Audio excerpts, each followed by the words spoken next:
हमारा के मोलाया और पढ़ाई में ध्यान तो चोरी डिंडोरी मार हाथ हंसते था दाई दादा के पैसा संदीप म्यूजिक पड़ारिया देखो से दिखा बीए के टूरी बया गरे संगी मारा ते मोलाया तभी तो बैठा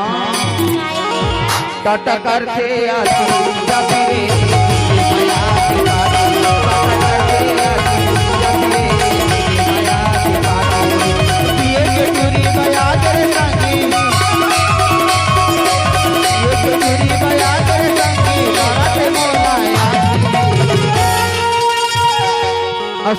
डीजे संदीप इतर बाल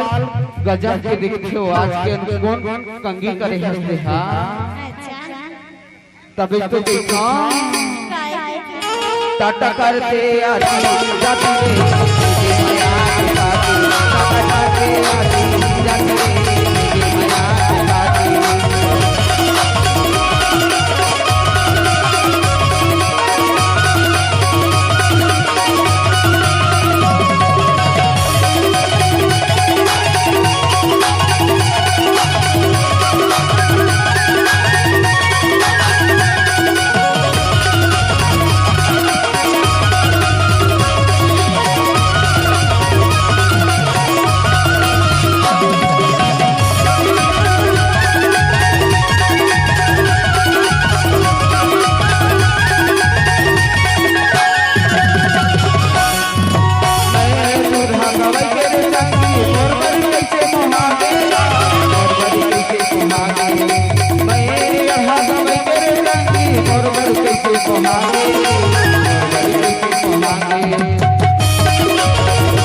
संदीप म्यूजिक